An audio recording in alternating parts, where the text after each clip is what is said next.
ఈరోజు అయితే మా నాన్నగారి ఇంటికాడ నుంచి నిన్న ఈవినింగ్ బంగినపల్లి మామిడి పళ్ళు అన్నీ కూడా మా ఇంటి ముందు ఒక చెట్టు ఉంటుంది. ఆ చెట్టు నుంచి కోసి 2 బాక్సుల్లో నీట్గా ప్యాక్ చేసేసి మా అక్క గారి కోసం, అలాగే అలా హస్బెండ్ మా బావగారి కోసం, నా కోసం కూడా హైదరాబాద్లో ఉన్న మా కోసం మామిడి పళ్ళు అయితే పంపించడం జరిగింది.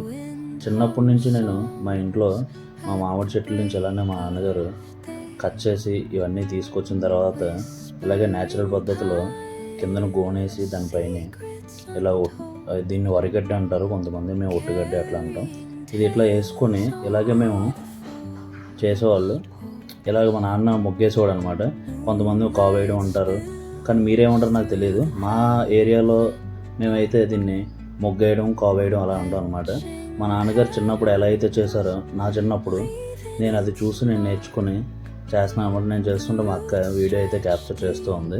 ఈ మొత్తం అన్ని పచ్చికాయలు నిన్న తెంపినవి కదా, కొంచెం మనకి ఇప్పుడిప్పుడే బాగా పరుగు తగిలి ఉన్నాయన్నమాట. మొత్తం బంగినపల్లి చెట్టు అనమాట ఇది. అవన్నీ నిన్నే కోసారు.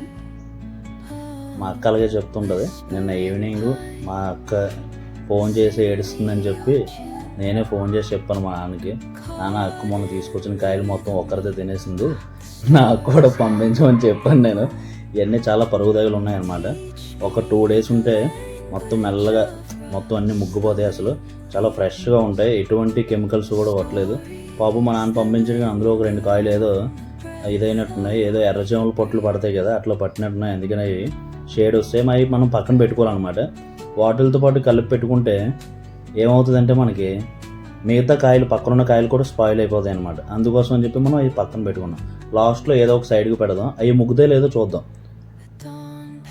అది చూడండి మొత్తం చెట్టుని పండిపోయి ఎలా ఉంది. అది కాయ మొత్తం కూడా అసలు ఎర్రగా అయిపోయి ఉంది. అది రేపటికే ముగ్గిపోతుంది.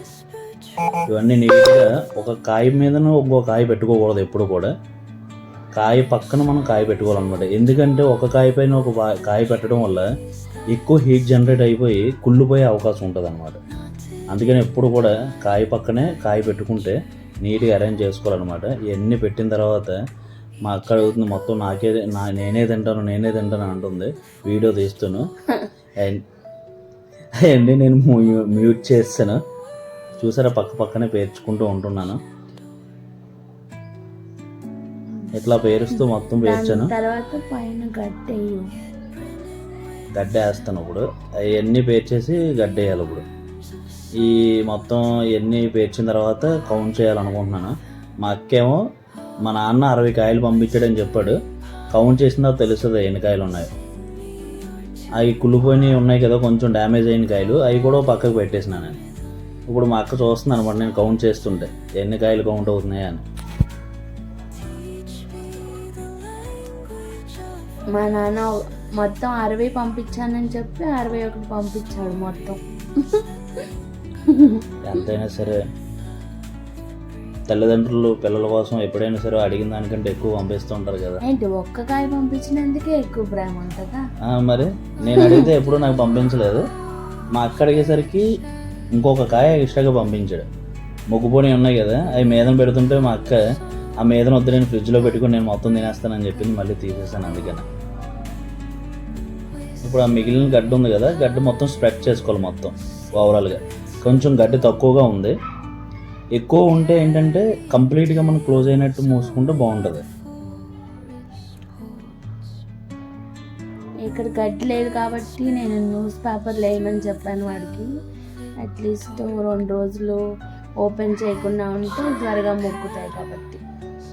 పెద్దలు చెప్పింది వినాలి కదా, అందుకని వెళ్ళి ఒక 4 న్యూస్ పేపర్లు తెచ్చి శుభ్రంగా దానిపైన కవర్ చేద్దాం అనుకుంటున్నాను. ముందైతే ఉన్న గడ్డిని అయితే మాత్రం నీట్గా అరేంజ్ చేస్తాను. దానిపైన నీట్గా అరేంజ్ చేసేసి ఆ తెచ్చిన న్యూస్ పేపర్ని నీట్గా ఓపెన్ చేసి దానిపైన అయితే పేర్చేసాను.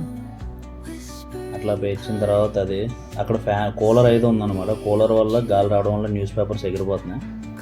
సో అది అడ్జస్ట్ చేసేసి కొంచెం నీట్గా కవర్ చేస్తున్నాను అనమాట. ఇందులోకి ఎప్పుడు కూడా మనం ఒకటి గుర్తుపెట్టుకోవాలి, న్యాచురల్గా మనం పండించాలంటే ఒక్కటి ఫస్ట్ థింగ్ ఏంటంటే బయట గాలి అనేది అసలు లోపలికి వెళ్ళకూడదు. మనం వన్స్ అదంతా క్లోజ్డ్గా ఉంటే అందులో వచ్చిన హీట్కి అది మొగ్గుతుంది అనమాట. అలా అని చెప్పి ఎక్కువ హీట్ జనరేట్ అవ్వాలి కదా అని చెప్పి ఒక 4-5 వరుసలో మనం వేసుకున్నాం అనుకో, అది ఏమవుతుందంటే కిందనున్న కాయ అయితే డ్యామేజ్ అయిపోయి వెయిట్ వల్ల కుళ్ళిపోయే ఛాన్సెస్ ఉంటాయి అనమాట. అందుకని మనం సైడ్ బై సైడ్ పేర్చుకున్నాం అనమాట.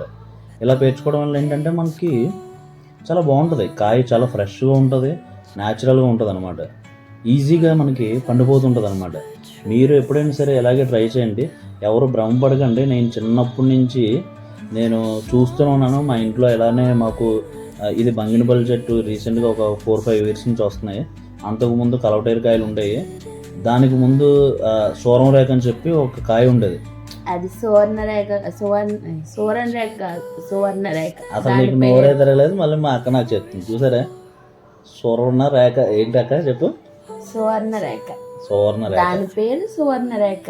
అది కాయ. కాకపోతే మా అమ్మ వాళ్ళు పలకడం రాక వాళ్ళు సువర్ణ రేఖ సువర్ణ రేఖ అని అనేవారు. అది బాగుంటది అనమాట. చిన్నప్పటి నుంచి నేను కూడా అంతే అనుకున్నాను. రీసెంట్ గా దాని పేరు ఏంటనే తెలుసుకున్నాను. వీడికి ఇప్పటికి కూడా తెలీదు నేను చెప్తే. ఏం చేస్తాం, చదువులో వీక్ కదా, మనం బ్యాక్ బెంచర్స్ కదా. అవి అట్టపెట్లు ఉన్నాయి కదా, అట్టపెట్లు శుభ్రంగా అయితే ఓపెన్ చేసేసి వాటిపైన వెయిట్ పెడుతున్నాను అనమాట. అంటే న్యూస్ పేపర్లో గడ్డి ఎగిరిపోకుండా ఉంటుంది కదా అని చెప్పి. సో నీట్గా అడ్జస్ట్ చేసేస్తున్నాను. మీరు కానీ నాకు ఇది చాలా కొత్తగా అనిపించింది. ఎప్పుడు మా ఇంట్లో ఎలా వేసుకునే వాళ్ళం, ఇప్పుడేమో హైదరాబాద్లో కూడా ఎలా వేసుకుంటున్నాం. అదొక కొత్త విచిత్రం. మీరు ఎప్పుడైనా ఎలా ముగ్గించారో లేదో వీడియోలో కింద కామెంట్ చేయండి. ఇక్కడ గడ్డి దొరకదు, ఏం దొరకదు. అయినా మా నాన్న పంపడం వల్ల ఈ గడ్డితోనే వేసాడు మా తమ్ముడు.